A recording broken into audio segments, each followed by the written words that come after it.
Hello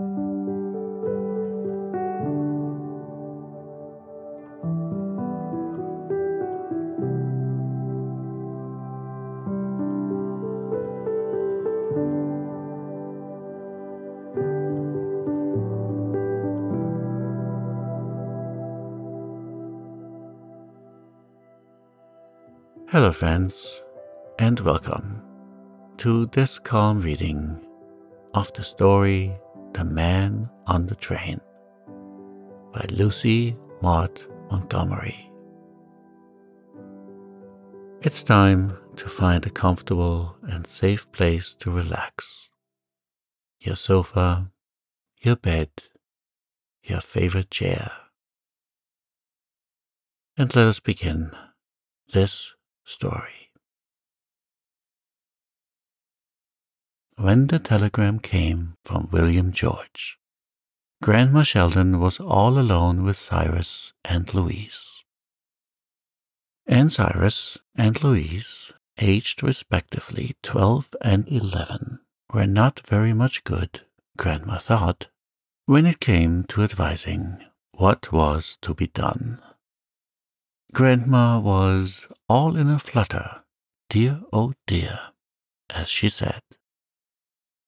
The telegram said that Delia, William George's wife, was seriously ill down at Green Village, and William George wanted Samuel to bring Grandma down immediately. Delia had always thought there was nobody like Grandma when it came to nursing sick folks. But Samuel and his wife were both away, had been away for 2 days, and intended to be away for 5 more.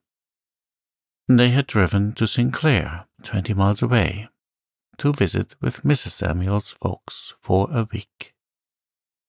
Dear, oh dear, what shall I do? Said Grandma.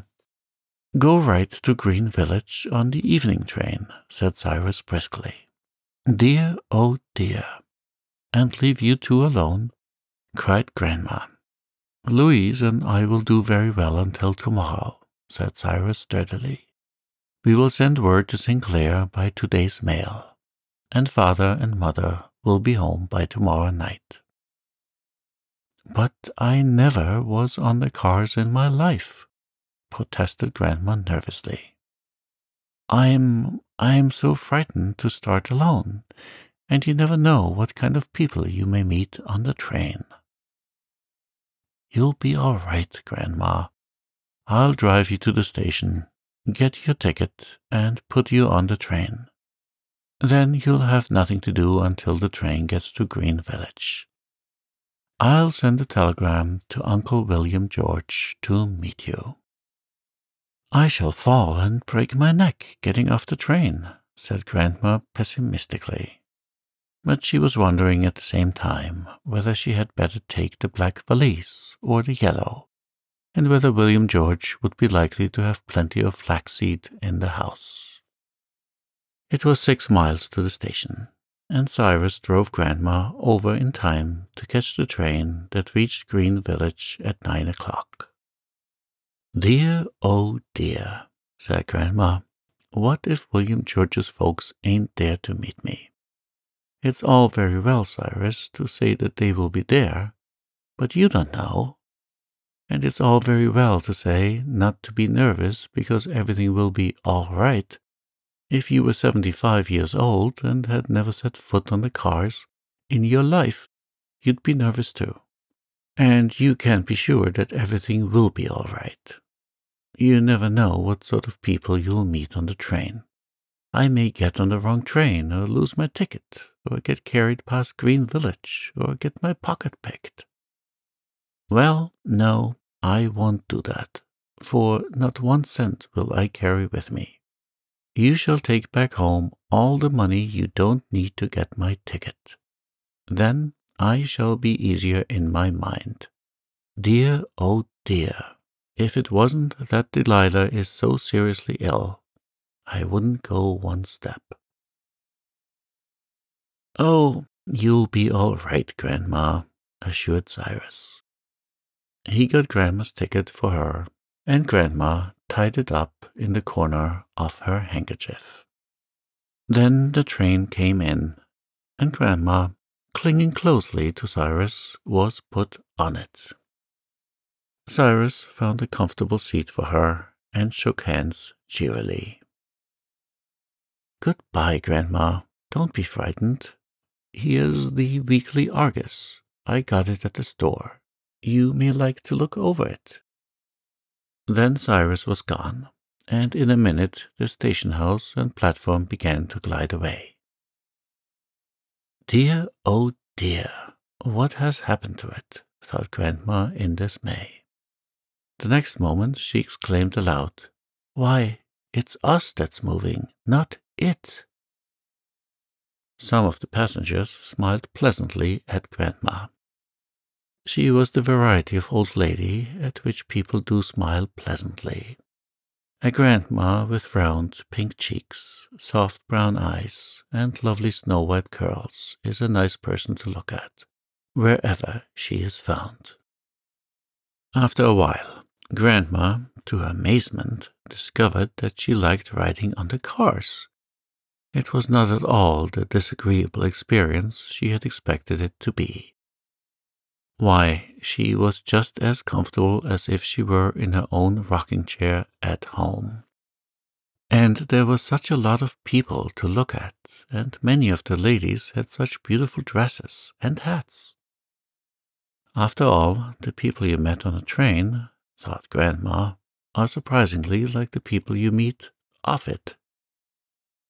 If it had not been for wondering how she would get off at Green Village, Grandma would have enjoyed herself thoroughly. 4 or 5 stations farther, and the train halted at a lonely-looking place consisting of the station house and a barn, surrounded by shrub woods and blueberry barrens.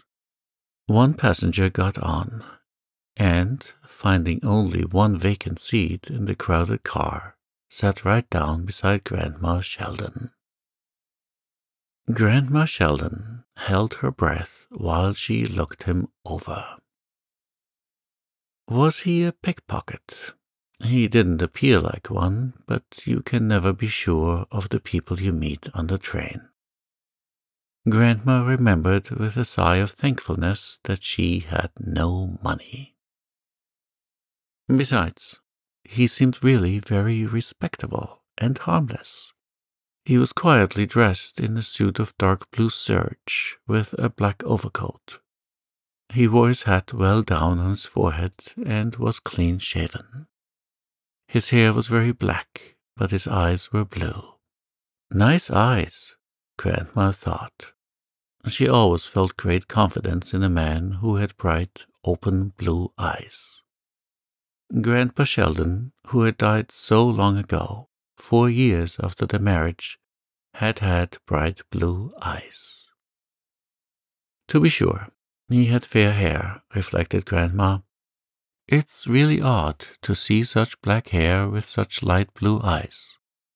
Well, he's really nice looking, and I don't believe there's a mite of harm in him.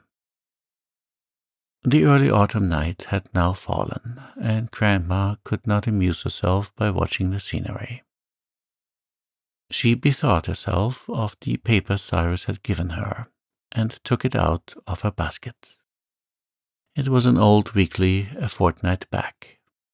On the first page was a long account of a murder case with scare heads, and into this Grandma plunged eagerly. Sweet old Grandma Sheldon, who would not have harmed a fly, and hated to see even a mousetrap set, simply revelled in the newspaper accounts of murders. And the more shocking and cold-blooded they were, the more eagerly did Grandma read of them. This murder story was particularly good from Grandma's point of view. It was full of thrills. A man had been shot down, apparently in cold blood, and his supposed murderer was still at large and had eluded all the efforts of justice to capture him. His name was Mark Hartwell, and he was described as a tall, fair man with full auburn beard and curly, light hair. "What a shocking thing," said Grandma aloud. Her companion looked at her with a kindly, amused smile. "What is it?" he asked. "Why, this murder at Charlottesville," answered Grandma, forgetting, in her excitement, that it was not safe to talk to people you met on the train. "It just makes my blood run cold to read about it, and to think that the man who did this is still around the country somewhere, plotting other murders, I have no doubt." "What is the good of the police? They are dull fellows," agreed the dark man. "But I don't envy that man his conscience," said Grandma solemnly, and somewhat inconsistently in view of a statement about the other murders that were being plotted. "What must a man feel like who has the blood of a fellow creature on his hands? Depend upon it, his punishment has begun already, caught or not." "That is true," said the dark man quietly. "Such a good-looking man, too," said Grandma, looking wistfully at the murderer's picture. "It doesn't seem possible that he can have killed anybody, but the paper says there isn't a doubt." "He is probably guilty," said the dark man, "but nothing is known of his provocation. The affair may not have been so cold-blooded as the accounts state. Those newspaper fellows never err on the side of undercoloring." "I really think," said Grandma slowly, "that I would like to see a murderer, just one. Whenever I say anything like that, Adelaide is Samuel's wife, looks at me as if she thought there was something wrong about me. And perhaps there is, but I do, all the same. When I was a little girl, there was a man in our settlement who was suspected of poisoning his wife. She died very suddenly. I used to look at him with such interest, but it wasn't satisfactory because you could never be sure whether he was really guilty or not. I never could believe that he was, because he was such a nice man in some ways, and so good and kind to children. I don't believe a man who was bad enough to poison his wife could have any good in him." "Perhaps not," agreed the dark man. He had absent-mindedly folded up Grandma's old copy of the Argus and put it in his pocket. Grandma did not like to ask him for it, although she would have liked to see if there were any more murder stories in it. Besides, just at that moment, the conductor came around for tickets. Grandma looked in the basket for her handkerchief. It was not there. She looked on the floor and on the seat and under the seat. It was not there. She stood up and shook herself. Still no handkerchief. "Dear, oh dear," exclaimed Grandma wildly. "I've lost my ticket. I always knew I would. I told Cyrus I would. Oh, where can it be?" The conductor scowled unsympathetically. The dark man got up and helped Grandma search, but no ticket was to be found. "You'll have to pay the money then, and something extra," said the conductor gruffly. "I can't. I haven't a cent of money," wailed Grandma. "I gave it all to Cyrus because I was afraid my pocket would be picked. Oh, what shall I do?" "Don't worry. I'll make it all right," said the dark man. He took out his pocketbook and handed the conductor a bill. That functionary grumblingly made the change and marched onward, while Grandma, pale with excitement and relief, sank back into her seat. "I can't tell you how much I am obliged to you, sir," she said tremulously. "I don't know what I should have done. Would he have put me off right here in the snow?" "I hardly think he would have gone to such lengths," said the dark man with a smile. "But he's a cranky, disobliging fellow enough. I know him of old. and you must not feel overly grateful to me. I am glad of the opportunity to help you. I had an old grandmother myself once," he added with a sigh. "You must give me your name and address, of course," said Grandma, "and my son, Samuel Sheldon of Midverne, will see that the money is returned to you." "Well, this is a lesson to me. I'll never trust myself on a train again. And all I wish is that I was safely off this one. This fuss has worked my nerves all up again." "Don't worry, Grandma. I'll see you safely off the train when we get to Green Village." "Will you, though? Will you now?" said Grandma eagerly. "I'll be real easy in mind then," she added with a returning smile. "I feel as if I could trust you for anything, and I'm a real suspicious person, too." They had a long talk after that. Or rather, Grandma talked, and the dark man listened and smiled. She told him all about William George and Delilah and the baby, and about Samuel and Adelaide and Cyrus and Louise and the 3 cats and the parrot. He seemed to enjoy her accounts of them too. When they reached Green Village Station, he gathered up Grandma's parcels and helped her tenderly off the train. "Anybody here to meet Mrs. Sheldon?" he asked of the station master. The latter shook his head. "Don't think so. Haven't seen anybody here to meet anybody tonight." "Dear, oh dear," said poor Grandma. "This is just what I expected.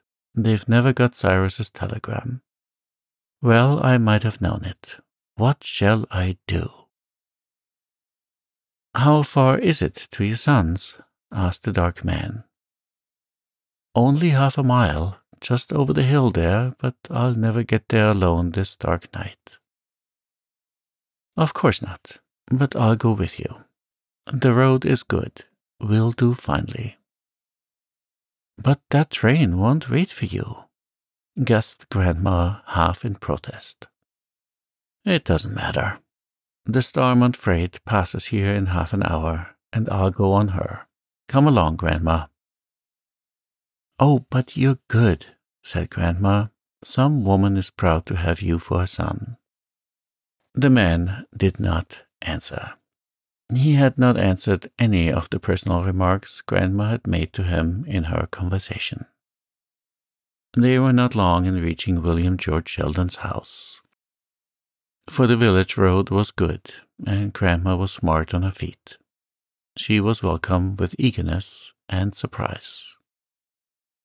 "To think that there was no one to meet you," exclaimed William George. "But I never dreamed of your coming by train, knowing how you were set against it." "Telegram? No, I got no telegram. Suppose Cyrus forgot to send it. I am most heartily obliged to you, sir, for looking after my mother so kindly." "It was my pleasure," said the dark man courteously. He had taken off his hat, and they saw a curious scar shaped like a large red butterfly high up on his forehead under his hair. "I am delighted to have been of any assistance to her." He would not wait for supper. The next train would be in, and he must not miss it. "There are people looking for me," he said with his curious smile. "They will be much disappointed if they do not find me."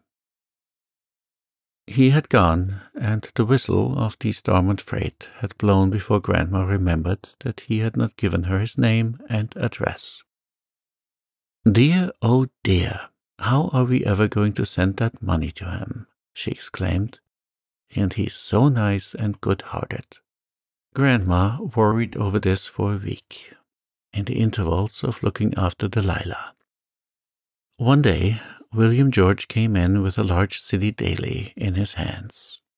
He looked curiously at Grandma and then showed her the front-page picture of a man, clean-shaven, with an oddly shaped scar high up on his forehead. "Did you ever see that man, Mother?" he asked. Of course I did, said Grandma excitedly. Why, it's the man I met on the train. Who is he? What is his name? Now we'll know where to send.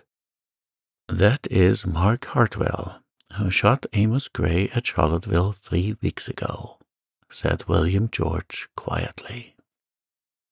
Grandma looked at him blankly for a moment. It couldn't be, she gasped at last. That man, a murderer. I'll never believe it. It's true enough, Mother. The whole story is here. He had shaved his beard and dyed his hair, and came near getting clear out of the country. They were on his trail the day he came down in the train with you, and lost it because of his getting off to bring you here. His disguise was so perfect that there was little fear of his being recognized, so long as he hid that scar. But it was seen in Montreal, and he was run to earth there. He has made a full confession. I don't care, cried Grandma valiantly. I'll never believe he was all bad. A man who would do what he did for a poor old woman like me, when he was flying for his life too. No, there was good in him, even if he did kill that man, and I'm sure he must feel terrible over it. In this view, Grandma persisted. She never would say or listen to a word against Mark Hartwell, and she had only pity for him whom everyone else condemned. With her own trembling hands, she wrote him a letter to accompany the money Samuel sent before Hartwell was taken to the penitentiary for life. She thanked him again for his kindness to her, and assured him that she knew he was sorry for what he had done, and that she would pray for him every night of her life. Mark Hartwell had been hard and defiant enough, but the prison officials told that he cried like a child over Grandma Sheldon's little letter. There's nobody all bad, says Grandma when she relates the story. I used to believe a murderer must be, but I know better now. I think of that poor man often and often. He was so kind and gentle to me. He must have been a good boy once. I write him a letter every Christmas, and I send him tracts and papers. He's my own little charity.